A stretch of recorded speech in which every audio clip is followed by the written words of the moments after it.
and welcome to this Women in Science event, the second in a three-part series co-produced by Genetic Engineering and Biotechnology News, or GEN, and the Rosalind Franklin Society. Thank you so much for joining us today. I'm Juliana Lemire, science writer at GEN, and I'll be your host.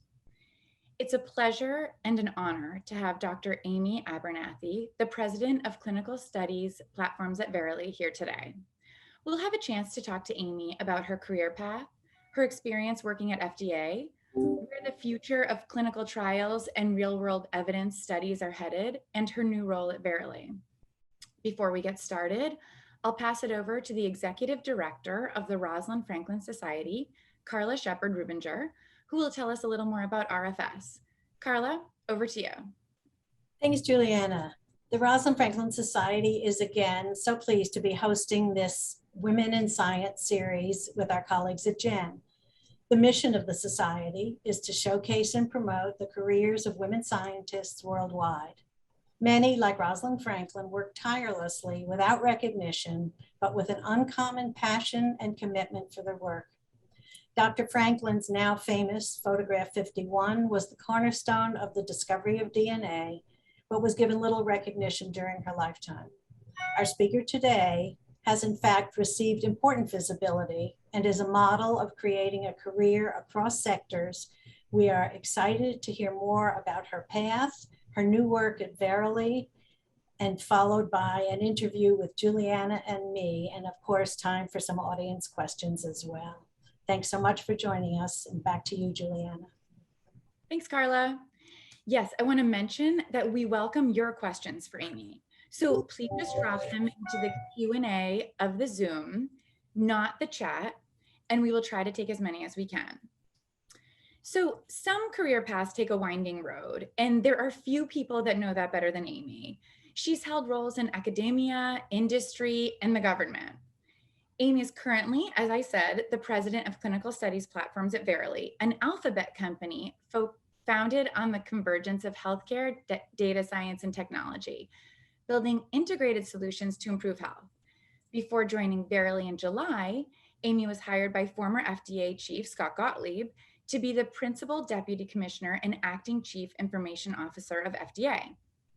During her tenure there, she initiated multiple critical efforts, including FDA's Technology and Data Modernization Action Plans and FDA's efforts to leverage real-world data and evidence to address critical questions during the COVID-19 pandemic. Before her time at FDA, Amy was Chief Medical Officer and Chief Scientific Officer at Flatiron Health. And prior to that, she was professor at Duke. We're excited to hear about her journey, lessons she's learned along the way, and her plans for the future. Amy, I'll turn it over to you now. Terrific. What an honor to be here with you today.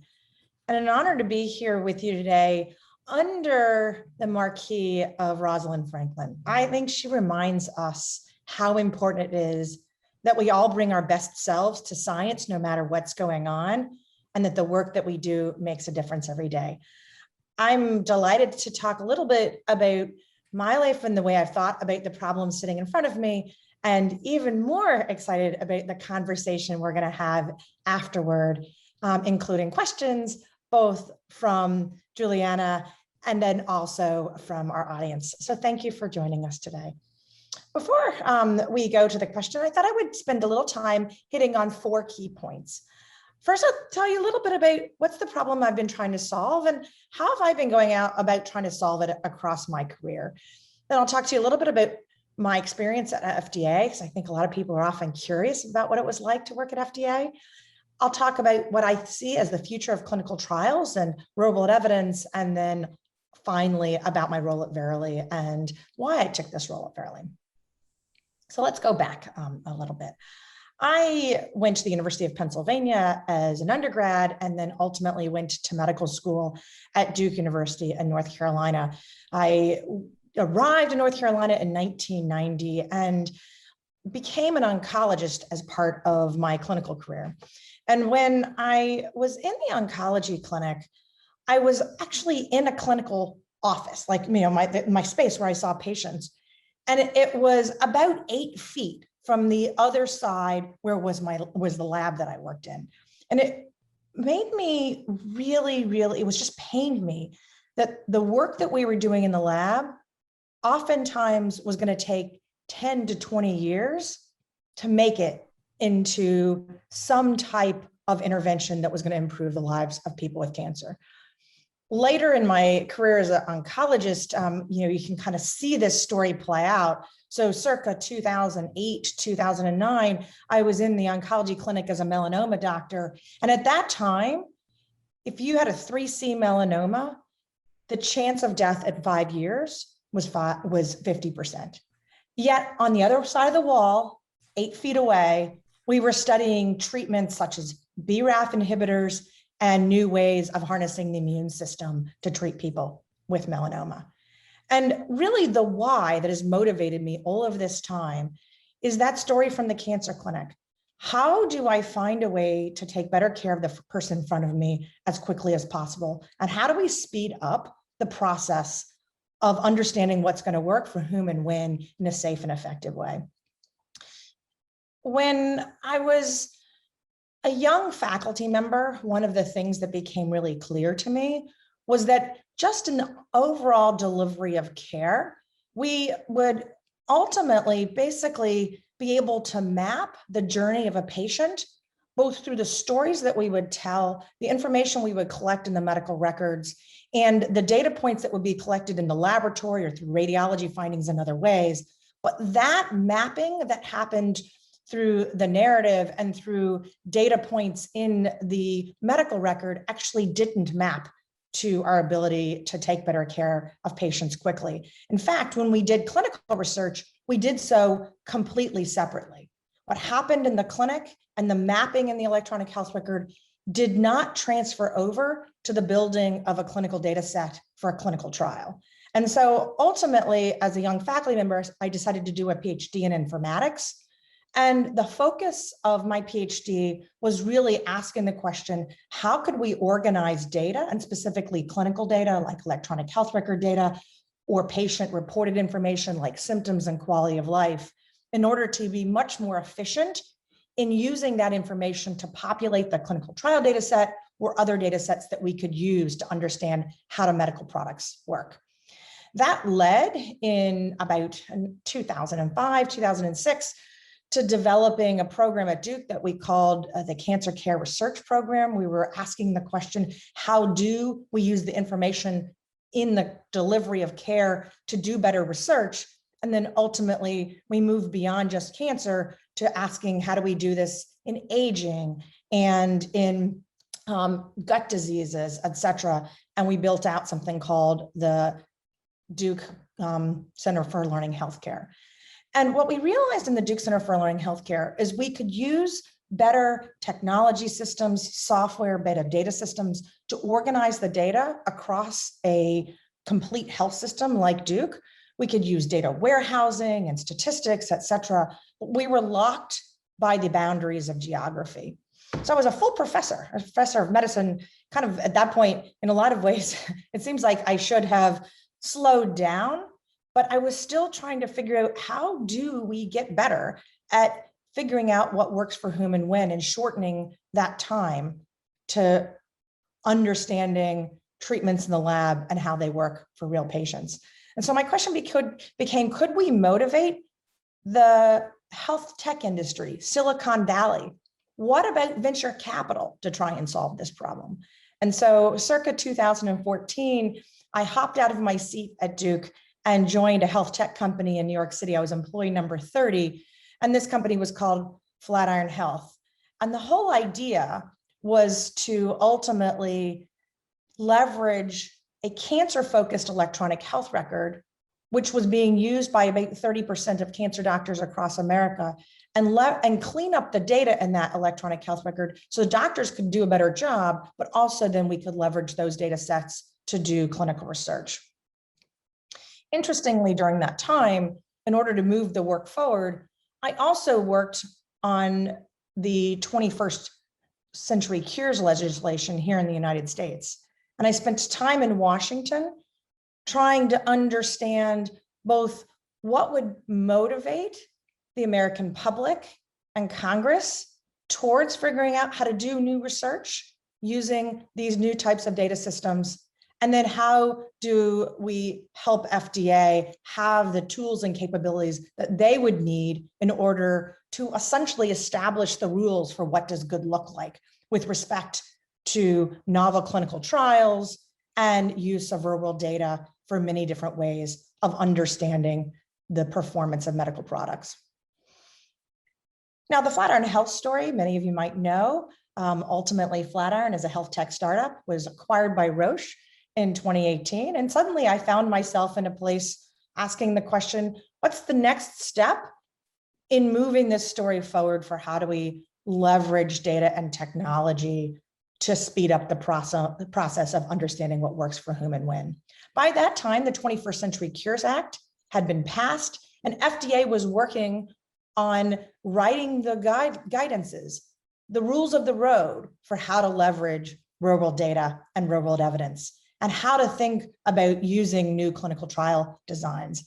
And so when Scott Gottlieb asked me in the end of 2018 to consider taking the role as Principal Deputy Commissioner at FDA, I thought this makes perfect sense. It's the next part of the story. It didn't really dawn on me that indeed it was a completely different career turn yet again, but that was indeed what happened.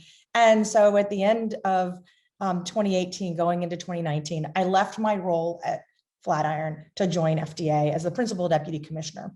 The Principal Deputy is the highest career role at FDA and complements the political role that the commissioner holds.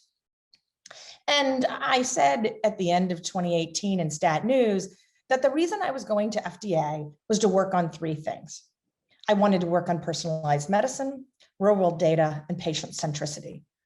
You can kind of see from my story, it was the same real cause now playing out at the place of a government agency. But what happens when I get there? So I arrive at FDA in February of 2019, and I realized, wait a second, if we're going to push forward with accelerating the process of evidence generation through novel tools like data and technology, if we're going to keep moving forward with more and more personalized therapies like what's coming out of our laboratories for my patients with melanoma, in fact, the work at the FDA is going to have to scale as well. And the FDA is going to have new ways of receiving the data sets that we're generating. The FDA is going to have to be able to do more work with the same amount of people. And so I took on the role at that time of the CIO, the Chief Information Officer. I was acting CIO at FDA starting in April 2019, paired with my role as Principal Deputy Commissioner. And why did I do that?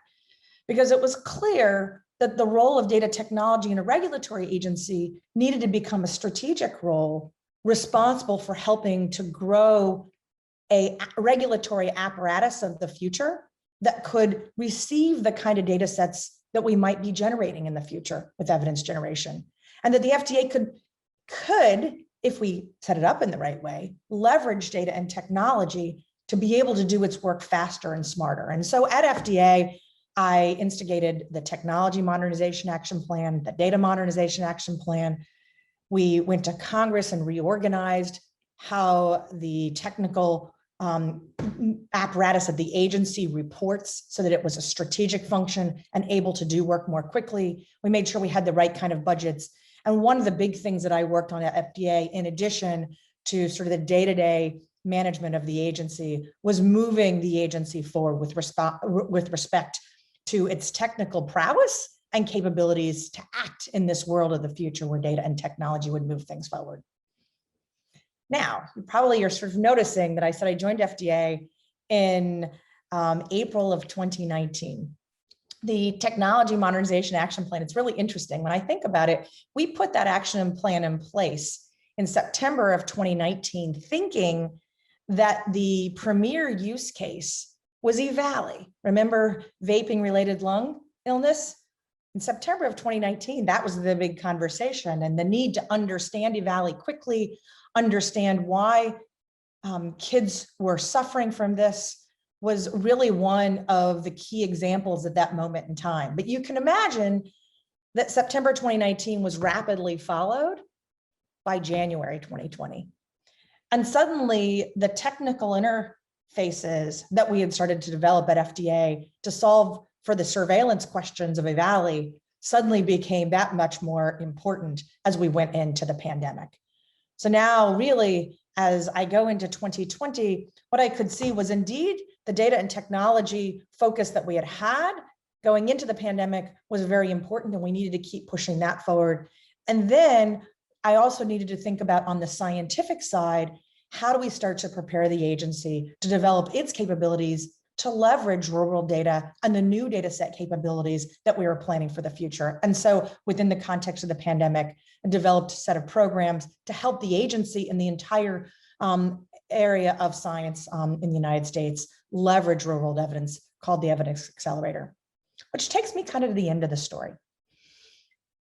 We're advancing the data and technology work at the agency. We're working hard and fast in government to try and address the needs of the pandemic. And then importantly, we were thinking about how could we leverage data of all types to try and understand the contours of the pandemic or the issues around mortality. Which treatments do we need to prioritize and study first, second, and third?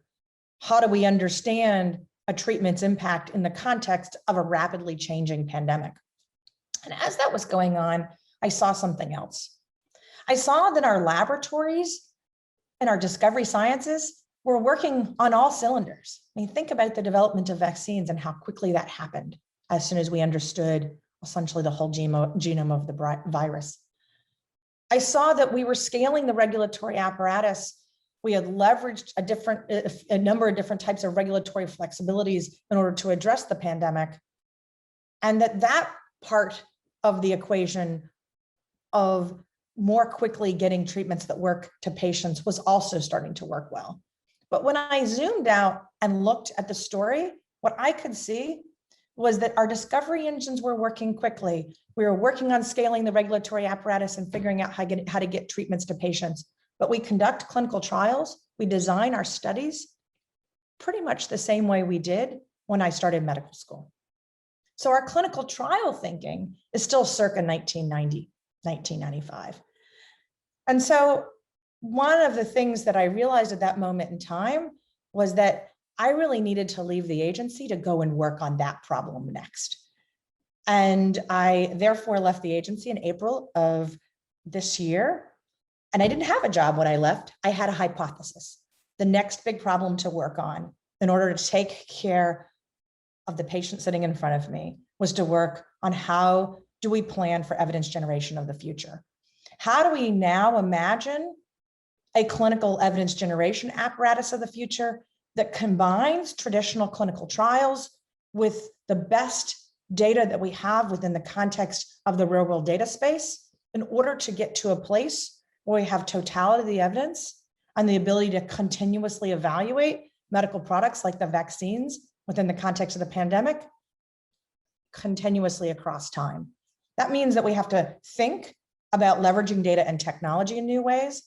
We've got to make sure that we don't lower the evidence standard, but instead make sure that the science in terms of study design, data analytics, and using data in new ways maintains our expectation of a reliable and best understanding of what works for whom and when, and that we actually have to make sure that the entire scientific community and regulatory community imagines what that looks like together. And so that's the job that I've come into at Verily. And I really didn't start looking for a job until I left the agency and said, here's my hypothesis of what I think needs to be done. And in fact, there was a good match for the presidents of clinical studies platforms at Verily to indeed build the clinical evidence generation solution of the future. And so that's my job now. So with that kind of is my story of how I got to where I am now. And I turn it back over to you, Carla and Juliana, to help me kind of explore some of these elements of my career, and then we'll take it to questions from the audience. Thank you so much. What an amazing story. And I think it's so, I mean, to me, it's so courageous to just like see a problem in this space and just go tackle it. You're just going to take care of it. So I think that's really terrific. So I know we want to go back to FDA and we have a lot of questions about that, but just to focus on Verily for a little bit more time, can you just I know a lot of people have heard about Verily, but can you tell us, what is Verily? What's going on at Verily? What are they doing? And tell us a little bit more about where your role fits there. Absolutely. And I've only been there for about 5 weeks, so I'm still learning a lot of the answers to those questions indeed. Verily is an alphabet company. So this means that it came from an alphabet parent, and Alphabet is also the parent company of Google, just to kind of put all these things into context. But it's an independent company that essentially leverages some of the key capabilities that you might think about within the Alphabet Google context, such as top-notch, or sort of, I call it engineering prowess. So top-notch engineering capabilities, cybersecurity, sort of best in breed within the context of that space. But the Alphabet context, the Verily context, is to pull that together with scientific understanding, the ability to build devices that generate then data sets that can be used to conduct clinical evidence generation, or can be used, for example, for remote patient monitoring as a part of better healthcare delivery programs. Other parts of Verily are intended to also bring in data management capabilities and the best of analytics, so that what you end up with is a aggregation of capabilities intended to do several things. First is to really focus on how do we develop new solutions for clinical research. And that has historically been called baseline within the context of Verily. So the baseline program started off as essentially a longitudinal registry program, a community of patients who would agree to participate in a longitudinal study to understand how health changes across time as documented through a number of different data types. And then that study, the baseline study, also served as a mechanism to start to understand what kind of software systems need to be built to be able to conduct such a longitudinal study in new ways. How do we build the data systems better? How do we build the analytic capabilities better? How do we bring the science and the clinical understanding together with the engineering and analytical understanding to be able then to essentially build best in breed as it relates to clinical evidence generation? And so that's really been the growth from the baseline element forward. The focus on evidence generation as one piece of Verily is matched to a focus on improving healthcare delivery. So there's a number of focuses within Verily focused on, for example, chronic disease management and maintaining best work practices to reduce the impact of COVID at work. And then that's also matched with a number of other programs that Verily focused on better development of devices, and specifically medical devices, for example, glucometers, et cetera. So that's kind of the way that Verily is set up. And I went to Verily recognizing that these elements had been built for baseline, specifically for evidence generation. And now I could leverage that together with the huge number of teams at Verily to now think about where do we go for the future. Okay, got it. Thank you. So what are your plans for the clinical studies platforms business, and what are you hoping to accomplish or change? Interesting. So my plans for the clinical studies platforms business is really in several stages. The first is that one of the key areas of focus right now in the clinical studies platforms business is specifically around essentially clinical trial software capabilities that allow study participants to be met wherever they are.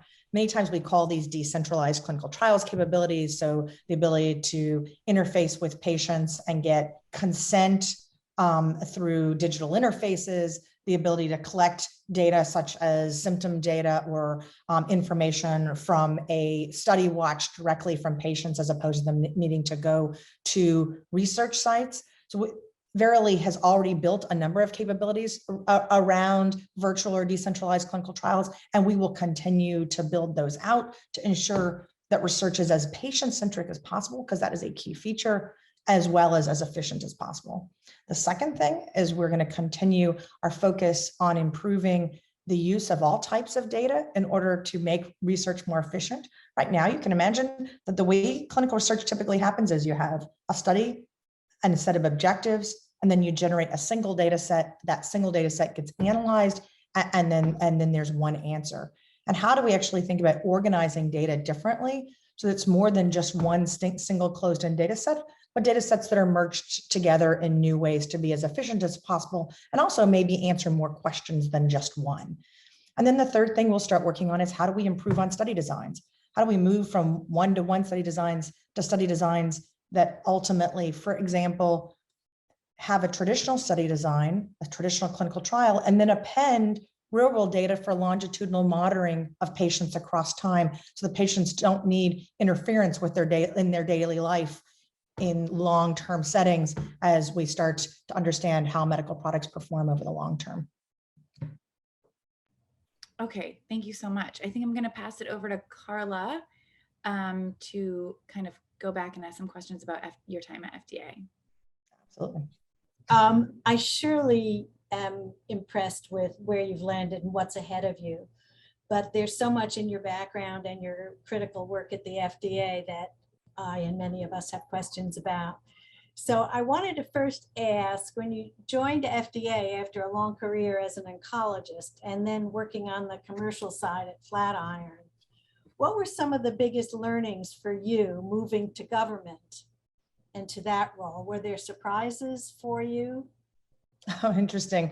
So the first thing I will honestly say is I was surprised by the sheer scale and speed of government.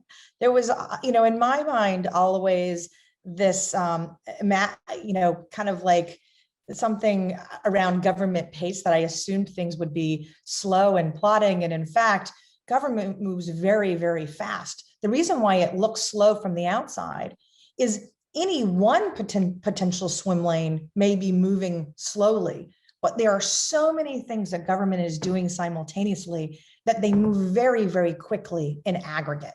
So I would actually say that one of my surprises around government is the sheer scale and magnitude of impact. FDA is a science-based public health agency, and another element of government that I found fascinating and very inspiring is that people who work in government are incredibly mission driven. I think we're all mission driven in science and healthcare. And being in government, and especially a place like a science-based public health agency, people are there because they see the big why. And the people who work at FDA are incredibly smart. If you ever get a chance to have a government role, I highly recommend it. The other thing that I learned at government, which was my other big surprise, is what I have historically now started calling regulatory familiarity. You can imagine that being and working in government for a number of reasons, including the importance of limiting conflicts of interest, meaning that people who work in government often work almost behind a wall in a lot of ways. And so we have to find ways to build bridges to the people who work inside government agencies, but do so in safe ways so that people inside the agencies have the opportunity to develop an understanding of, a visibility to new capabilities that are emerging now or into the future. And my example about this in the evidence generation space is that as we have developed new capabilities in terms of generating new types of data sets that may have an important role in understanding how medical products perform into the future, if the regulators don't have a chance to see how those capabilities perform, to see them in action, then there's no way regulators can develop the rules of what is and is not possible and what good looks like. And so we have to build public-private partnerships and new kinds of bridges into government in order to keep moving things forward with the pace of change possible, especially as we think about software and data. Related to that, the regulatory environment clearly is a critical one and a controversial one. Could you talk a little bit about the recent approval process with Biogen's Alzheimer's drug? Clearly that was controversial and complicated, and I'd love to get your perspective, as much of that you can share with us. Interesting. So, I was not involved in that decision specifically. And importantly, for my role, I needed to stay out of such decisions in case I needed to adjudicate things at some time in the future, you can imagine. But, a couple of observations. One is that my expectation of FDA and what I saw when I was there is that people take decisions like this very seriously. So nothing is entered lightly, and there is a lot of very careful work that happens with many different voices going into such decision. You can expect that hard decisions mean that there are going to be differing points of view, and coming to the final decision means adjudicating internally across all those different points of view. And so the reason I bring that up is that my expectation of FDA and what I have seen when I was there is that hard, careful work is indeed how FDA gets its work done. And I would expect that that's what happened in the context of the Alzheimer's drug as well. Second thing I would say is that indeed we have had accelerated approval, breakthrough, and other pathways now since the beginning of the accelerated approval pathway during the time of the AIDS crisis. And these pathways, I'm saying this as an oncologist, right, have been critical to helping to move forward that movement of the best of what science has to offer and getting that to patients as quickly as possible. So that I think it is dangerous of us, this is Amy speaking, to dismiss those pathways as not in service of patients, because in fact, we've seen that happen in HIV, we've seen that happen in cancer. And when we have critical unmet serious illness like Alzheimer's, the question is, why wouldn't we want to figure out how to leverage the best of what regulatory pathways have to offer us? The third thing I would say is that now our core task as a community is really to continue to evaluate these treatments. And let's assume that the Biogen one is not the last one, evaluate these treatments across time. And I submit to you, it goes back to my observation around clinical trials and clinical research when I was at FDA. I submit to you, we've got to get that right. And we need evidence generation mechanisms now post-approval that are going to allow us to understand how these drugs perform. And, we need to do so objectively. And the last thing I'll say is the FDA is not responsible for pricing and the financing side of reimbursement of medicine. And so that really is outside of their lens. And so getting frustrated with the FDA around that part doesn't make sense given how the laws are written. Yes. Not your job. Were there skills that you found transferred from working as an oncologist to industry and government? And are there different muscles that are needed in each of these environments? Well, so first of all, I think that the skills that I learned as an oncologist, so how do I communicate with patients about hard things?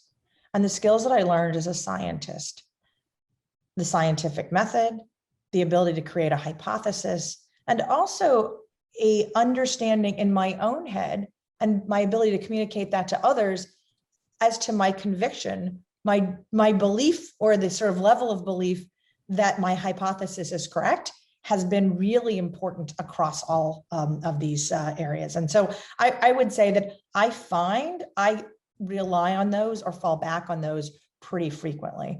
You can kind of guess based on everything that I've said around data and technology that my skills as with a PhD in informatics have been handy, but I've tried not to let that overwhelm some of the kind of critical elements of communication scientific method. One of the things I would say is that what's the same across all of these is the need for flexibility and agility and to focus on leadership. Like, what does leadership look like? How do you want to show up? What's your why, and how do you communicate that to others? And how do you inspire others to be a part and keep moving? When I was at FDA and there was 18,000 people moving forward, I needed to think about how do I inspire 18,000 people, but also as CIO, I needed to figure out how do I inspire all of the tech team at FDA to work hard and get up every day. And that need to inspire looks a little bit different in terms of what you say, but is no less important no matter which team that you're leading. The topics are different. The legal requirements are different. But what I would say is that those sort of elements of leadership just don't change. Interesting. With this incredible tech team that you had at the FDA is clearly credited with having made major strides in technology under your leadership in particular. How did you go about determining what needed to change and then making these changes in such a large and complex organization? 18,000 is a daunting number to most of us. So, it's interesting. When I go back, it was really clear to me that figuring out how we advance evidence generation at the time, mostly through real world evidence, and now you can tell I'm thinking a lot about the clinical trial side, but that evidence generation piece and moving towards personalized medicine were the goals that I showed up with. And really, they were all in service of patient centricity. But it was very obvious to me that there was going to be no way for that to happen once I got to FDA, unless we actually started to change the scaffolding, right? Like we had to change how data could be transmitted to FDA and how FDA was going to use it. I would say, like, if I think about it, part of the way that I was able to kind of see what needed to be done was the value of having an extra set of eyes. I'd seen this now in a number of different organizations, big like Duke, small like Flatiron, but getting to FDA, I could kind of see it differently. And one of the things I realized is that I started off when I first got to FDA, I wrote a white paper basically about this. I would say I probably did it like 4 or 5 months in, and people looked at me like I was nuts. I tried talking outside of FDA people about my white paper. I tried inside. Nobody, I was like, So when I realized I needed to just start showing people what it looked like rather than talking about it. And it's actually very similar now at Verily or what we saw at Duke. And so being able to, have use cases, examples that people go, aha, now I get it, becomes really important to help people rally. And so I felt like not only was it important to have a really clear idea of what needed to happen, I needed some proof points for people to say, aha, I understand. But then ultimately, just like everything else in leadership, it's leading through people. And so being able to help people understand where we need to go and to paint the vision, that aspiration, now people who have incredible skills and know-how can actually start putting the pieces together to start pulling that off. And so whereas it might have been easy to basically write budget requests for faster computers and data lakes, instead what I mostly focused on was culture, organizational change, communication, and the elements that help people do their work every day. And honestly, what I feel most proud about from my work at FDA was how people got excited about the problems to solve and kind of came to the table to solve it, not the size of the budgets we actually could ultimately maneuver to help people solve the problems that needed to. And so I would say that that's the other part of this.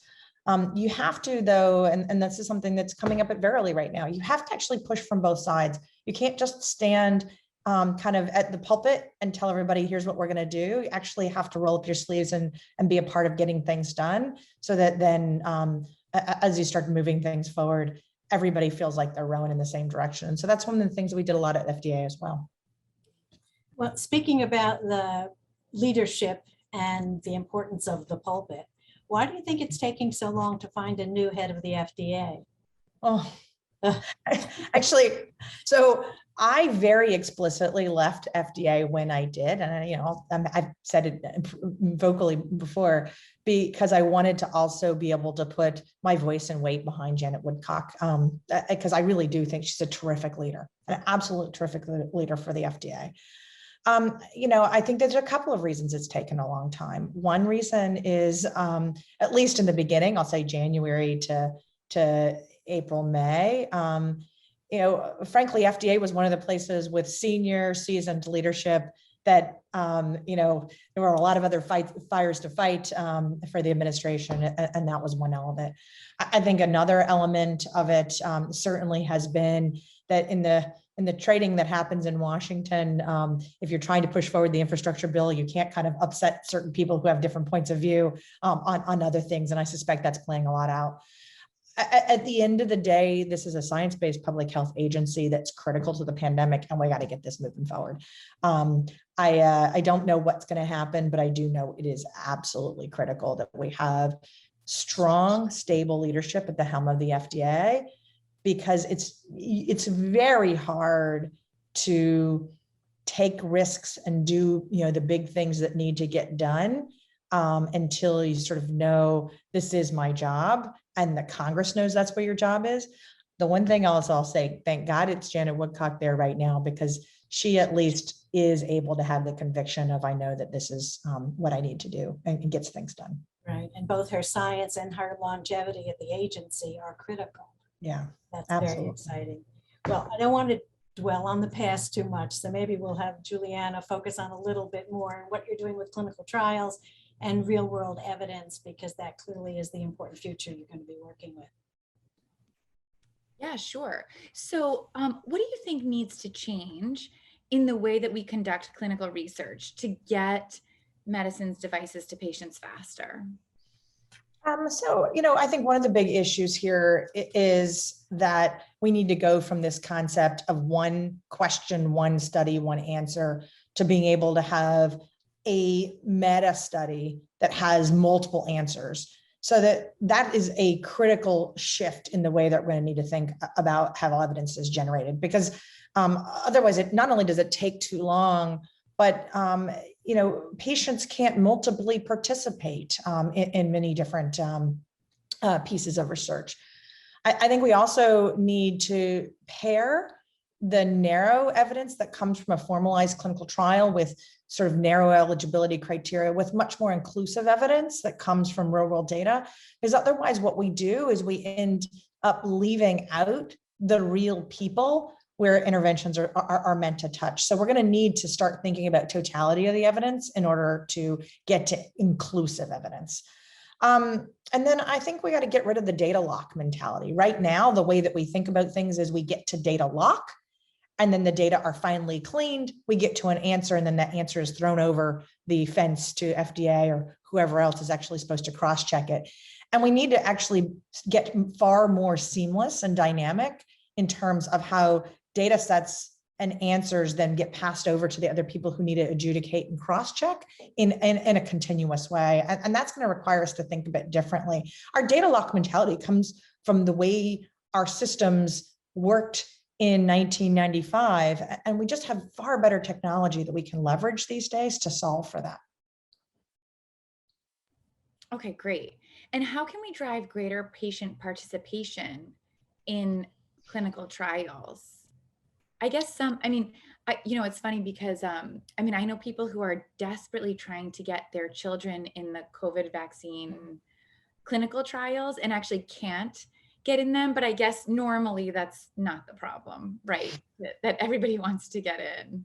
So given that, how can we get more patients in clinical trials? A good friend of mine just had all three of her children in the COVID trials.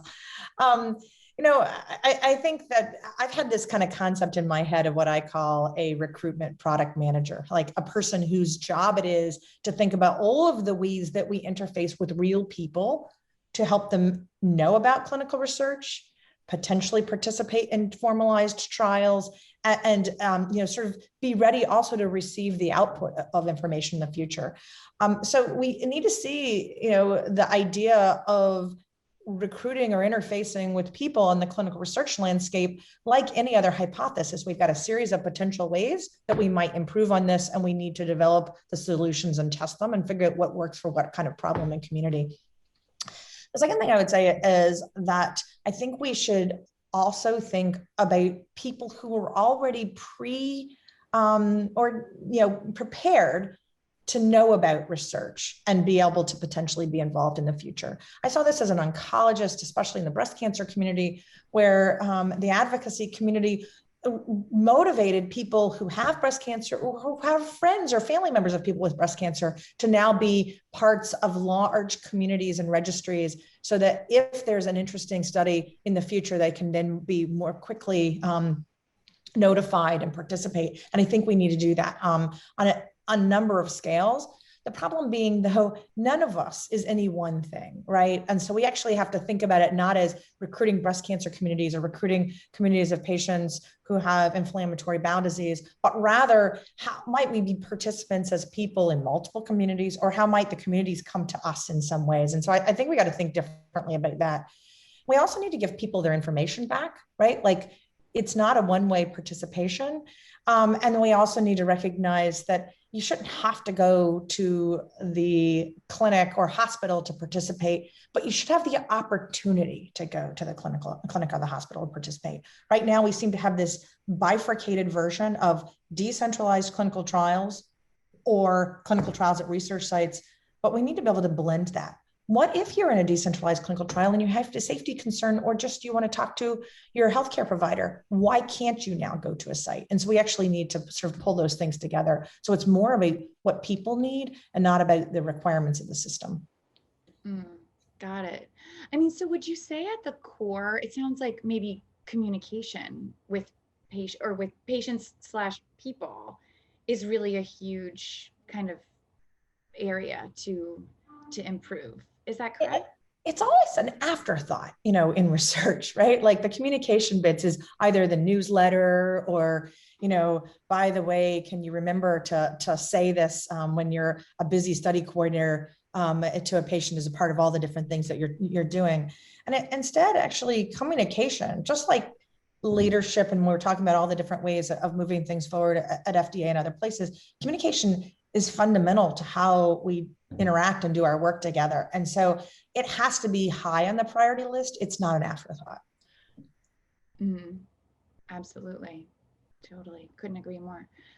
I actually want to go to an audience question. And so Ashish is wondering, what role can tech play in building registries and patient communities for rare diseases? And I mean, I follow the ultra rare disease community relatively closely, and I know FDA put out a guidance not long ago that the community advocacy groups were very excited about.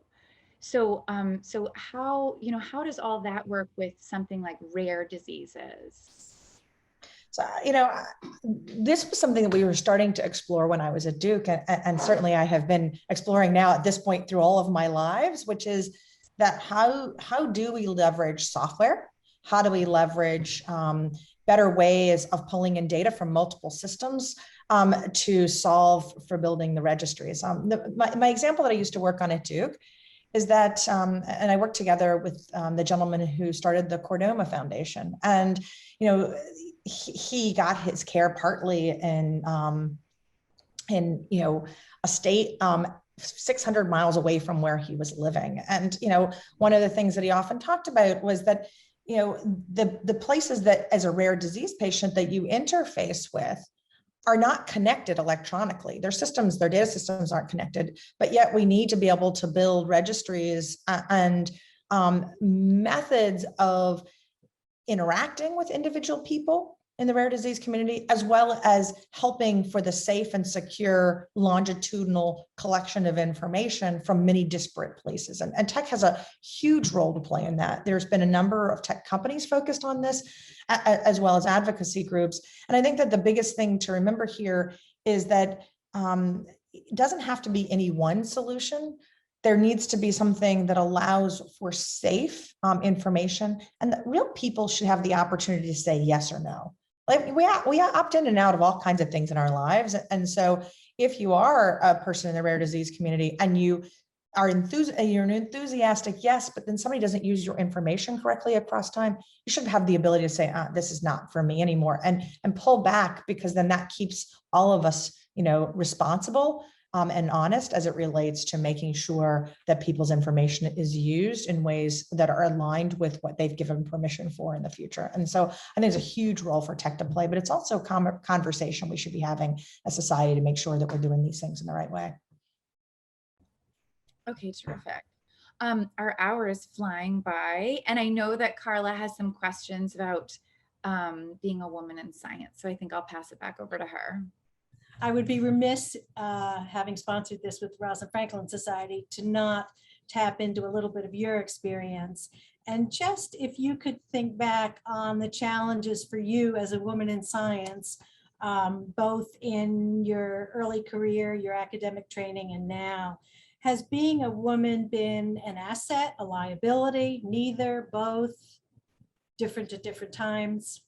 Different at different times, to be honest, Carla. I think that my mom was a single mom who wrote a nursing textbook and who, had more fortitude than anybody that I've ever seen. And, she taught me a ton about just getting it done, about, hard things are hard, but worth doing.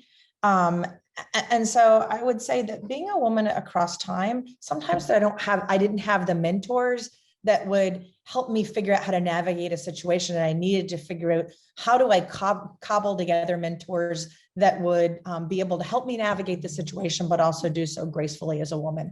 And I would say that there were times when I didn't have what I needed because I was a woman, like the mentoring situation, but that actually forced me to get smarter in figuring out how to solve the challenge. And in fact, in the mentoring arena, I would say that what that led to was then a larger group of mentors who in aggregate were definitely the reason that I was able to navigate so many different places.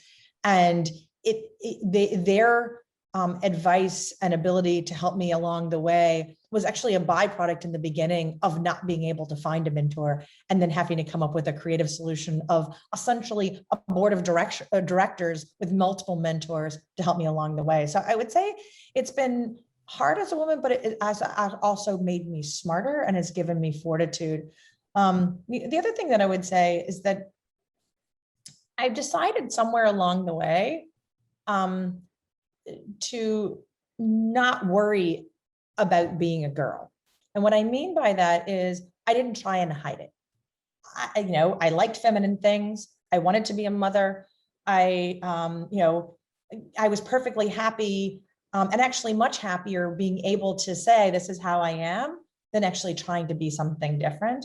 But it took a while to get comfortable with that, especially in medical school and early residency. And so I would say that my one sort of thing looking back is I wish I had realized that about myself earlier in terms of being a woman in science. That's great advice. And I love the fact that clearly this has changed over time in your career. So related to this, what kind of advice would you give to burgeoning women in STEM and also to girls who are thinking about careers or not even yet careers, but at their role and interest in science? So kind of aligned with what I mentioned before, my number one piece of advice is have mentors and recognize that you may need new mentors over time. It doesn't mean that you get rid of your old mentors, but instead you grow an enlarging board of advisors, because not only are they advisors that help you chart the path, they open doors for you. They pick you back up when hard things happen and you need to have somebody cheering you on the sidelines to kind of get you up and going back forward. So mentors are very, very important. And they, I think as you get older in your career, it doesn't mean you don't need mentors anymore. It just might mean that they change a bit over time. The second thing I say to young women is get yourself into many different places where you have the chance to see and explore what something looks like. Whether that is summer programs where you're in a lab, or the opportunity to be a part of conversation groups. But being able to see and get exposed to many different types of things will help you figure out what is exciting to you and how do you want to sort of chart the path. And the last thing I'd say is be willing to break the mold. I think one of the things about medicine, at least, in my career, is there was always, this is the way that you do it. You start off with an assistant professor, and then you're an associate professor, then you're a professor, and like, this is what it looks like. And I feel like nobody really in the beginning gave me permission to break the mold. And I wish I had known about that permission far earlier, because man, oh man, one of the ways to innovate and solve hard problems is actually to go off script. Yeah, well, you clearly have done that. Just one final piece in terms of your particular role, looking at your incredible career with academic training at Penn, at Duke, at Flinders in Australia, and the significant leadership positions you've had in academia, in government, and in federal government, and in industry. What were the major challenges for you in each sector? Were they similar or different? Interesting. I would say that the major challenges in each sector were actually fairly similar. I used to say be a weeble. And what I meant by that was that, like, you're going to get knocked over. You're going to do something that you thought was the right thing to do. And you've either, hurt somebody's feelings, went in the wrong direction, and it was the wrong thing. And you're like, oh my gosh. And, instead of wallowing in it, find a way to be a weeble, to pop back up, to smile, and develop the graciousness to sort of kind of keep moving forward. And so I would say that all of those different roles, I've had to really be able to get through whatever challenge it was by being a weeble. The other thing I would say is that through all of those different areas, we talked before about communication. I've learned about the importance of clearly communicating to each different group why I do what I do. It's very hard to imagine, why in the world are you showing up here when you're supposed to be over there? And if I can keep communicating my why, I'm showing up here because I'm trying to help solve this problem. It really helps people trust you. It also helps to make it easier to get into the path of what you do next. And so it kind of goes back to what Juliana was talking about with communication. Being able to do so in a transparent and humble and honest way actually really helps to move things forward. So just lastly, a question based on what you were just saying. With your experience in each of these three sectors, this is clearly coming together in many ways in your new work at Verily Health. And how hard is that to do? Bring these sectors together now? I mean, clearly you're working together in these sectors. It's really hard. And each one of them, one of the things I've learned is the importance of developing lingua franca, right? The same word doesn't mean the same things across disciplines. And so if you're going to do something like what Verily is trying to do, which is to bring together software and data and science and clinical medicine, and then business and legal and all these other things, then you ultimately have to figure out, how do you find the common language? You can do that first by having a common vision, but then if you get to the specificity, you need to actually develop the glossary. And I would say that's one of the things that's really made a huge difference across all those sectors, is developing a common vision and then a common glossary. Common language, common communication. That's great. Yeah.